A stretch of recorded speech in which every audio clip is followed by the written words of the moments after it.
नमस्कार दोस्तों, स्वागत है आपका एक बार फिर से हमारे चैनल सत्य ज्ञान हिंदी में। 10 बातें जो कृष्ण के जीवन को बनाती है महानतम। जीवन प्रबंधन के लिए सबसे श्रेष्ठ सूत्र। मैनेजमेंट मास्टर कहें या जगत गुरु, गिरधारी कहें या रणछोड़, भगवान कृष्ण के जितने नाम हैं उतनी कहानियां। जीवन जीने के तरीके को अगर किसी ने परिभाषित किया है तो वो कृष्ण है। कर्म से होकर परमात्मा तक जाने वाले मार्ग को उन्हीं ने बताया है। संसार से वैराग्य को सिरे से नकारा, कर्म का कोई विकल्प नहीं, ये सिद्ध किया। कृष्ण कहते हैं, मैं हर हाल में आता हूं, जब पाप और अत्याचार का अंधकार होता है तब भी, जब प्रेम और भक्ति का उजाला होता है तब भी। दोनों ही परिस्थिति में मेरा आना निश्चित है। वैसे तो कृष्ण का संपूर्ण जीवन ही एक प्रबंधन की किताब है, जिसे सैकड़ों हजारों बार कहा सुना जा चुका है। कुरुक्षेत्र में दो सेनाओं के बीच खड़े होकर भारी तनाव के समय कृष्ण ने अर्जुन को जो ज्ञान दिया, वो दुनिया का श्रेष्ठतम ज्ञान है। गीता का जन्म युद्ध के मैदान में दो सेनाओं के बीच हुआ। जीवन की श्रेष्ठतम बातें भारी तनाव और दबाव में ही होती हैं। अगर आप दिमाग को शांत और मन को स्थिर रखने की कोशिश करें तो सबसे बुरी परिस्थितियों में भी आप अपने लिए कुछ बहुत बेहतरीन निकाल पाएंगे।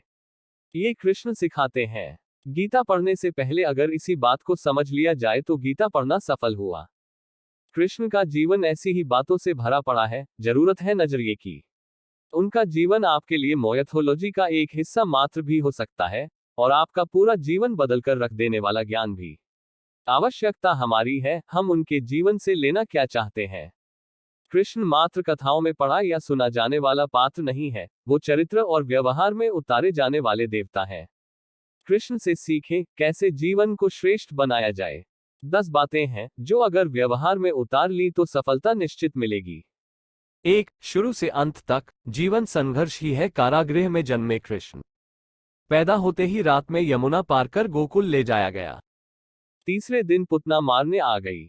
यहां से शुरू हुआ संघर्ष देह त्यागने से पहले द्वारिका डुबोने तक रहा। कृष्ण का जीवन कहता है, आप कोई भी हो, संसार में आए हैं तो संघर्ष हमेशा रहेगा। मानव जीवन में आकर परमात्मा भी सांसारिक चुनौतियों से बच नहीं सकता। कृष्ण ने कभी किसी बात की शिकायत नहीं की, हर परिस्थिति को जिया और जीता। कृष्ण कहते हैं, परिस्थितियों से भागो मत, उसके सामने डटकर खड़े हो जाओ, क्योंकि कर्म करना ही मानव जीवन का पहला कर्तव्य है। हम कर्मों से ही परेशानियों से जीत सकते हैं। 2. स्वस्थ शरीर से ही विजय है। कृष्ण का बचपन माखन मिश्री खाते हुए गुजरा। आज भी भोग लगाते हैं हम, लेकिन ये संकेत कुछ और है। आहार अच्छा हो, शुद्ध हो, बल देने वाला हो।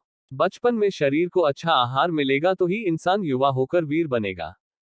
शरीर को स्वस्थ रखना है तो बचपन से ध्यान देने की जरूरत है। ये पेरेंटिंग के दौर से गुजर रहे युवाओं के लिए बड़ा मैसेज है। अपने बच्चों को ऐसा खाना दें जो उनको बल दे, सिर्फ स्वाद के लिए ही ना खिलाएं, तभी वे बड़े होकर स्वयं को और समाज को सही दिशा में ले जा पाएंगे। 3. पढ़ाई किताबी ना हो, रचनात्मक हो। कृष्ण ने अपनी शिक्षा मध्य प्रदेश के उज्जैन में सांदीपनी ऋषि के आश्रम में रहकर पूरी की थी। कहा जाता है 64 दिन में उन्होंने 64 कलाओं का ज्ञान हासिल कर लिया था। वैदिक ज्ञान के अलावा उन्होंने कलाएं सीखी। शिक्षा ऐसी ही होनी चाहिए जो हमारे व्यक्तित्व का रचनात्मक विकास करे। संगीत, नृत्य, युद्ध सहित 64 कलाओं कृष्ण के व्यक्तित्व का हिस्सा है। बच्चों में कोरा ज्ञान ना भरें, उनकी रचनात्मकता को नए आयाम मिले, ऐसी शिक्षा व्यवस्था हो। 4. रिश्तों से ही जीवन है, बिना रिश्तों के कुछ नहीं। कृष्ण ने जीवन भर कभी उन लोगों का साथ नहीं छोड़ा जिनको मन से अपना माना। अर्जुन से वे युवावस्था में मिले, ऐसा महाभारत कहती है, लेकिन अर्जुन से उनका रिश्ता हमेशा मन का रहा। सुदामा हो या उद्धव, कृष्ण ने जिसे अपना मान लिया, उसका साथ जीवन भर दिया। रिश्तों के लिए कृष्ण ने कई लड़ाइयां लड़ी, और रिश्तों से ही कई लड़ाइयां जीती। उनका सीधा संदेश है, सांसारिक इंसान की सबसे बड़ी धरोहर रिश्ते ही है। अगर किसी के पास रिश्तों का थाती नहीं है तो वो इंसान संसार के लिए गैर जरूरी है। इसलिए अपने रिश्तों को दिल से जिएं, दिमाग से नहीं। 5. नारी का सम्मान समाज के लिए जरूरी। राक्षस नरकासुर का आतंक था। करीब 16,100 महिलाओं को उसने अपने महल में कैद किया था।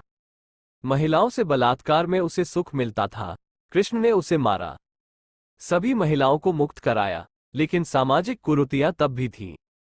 उन महिलाओं को अपनाने वाला कोई नहीं था। खुद उनके घर वालों ने उन्हें दूषित मानकर त्याग दिया।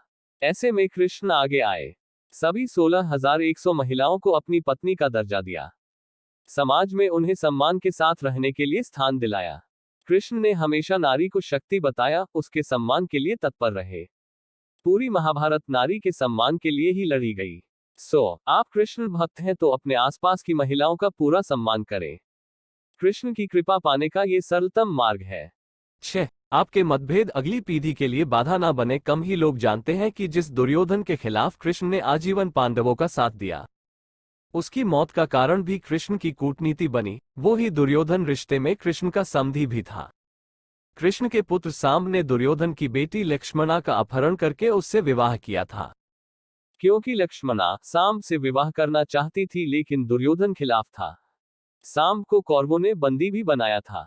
तब कृष्ण ने दुर्योधन को समझाया था कि हमारे मतभेद अपनी जगह हैं, लेकिन हमारे विचार हमारे बच्चों के भविष्य में बाधा नहीं बनने चाहिए। दो परिवारों के आपसी झगड़े में बच्चों के प्रेम की बलि ना चढ़ाई जाए। कृष्ण ने लक्ष्मणा को पूरे सम्मान के साथ अपने यहाँ रखा। दुर्योधन से उनका मतभेद हमेशा रहा, लेकिन उन्होंने उसका प्रभाव कभी लक्ष्मणा और सांब की गृहस्थी पर नहीं पड़ने दिया। 7. शांति का मार्ग ही विकास का रास्ता है। कृष्ण ने महाभारत युद्ध के पहले शांति से समझौता करने के लिए पांडवों और कौरवों के बीच मध्यस्थता की। हालांकि दोनों ही पक्ष युद्ध लड़ने के लिए आतुर थे, लेकिन कृष्ण ने हमेशा चाहा कि कैसे भी युद्ध टल जाए। झगड़ों से कभी समस्याओं का समाधान नहीं होता है। शांति के मार्ग पर चलकर ही हम समाज का रचनात्मक विकास कर सकते हैं। कृष्ण ने समाज की शांति से मन की शांति तक दुनिया को ये समझाया कि कोई भी परेशानी तब तक मिट नहीं सकती जब तक वहां शांति ना हो। फिर चाहे वो समाज हो या हमारा खुद का मन, शांति से ही सुख मिल सकता है, साधनों से नहीं।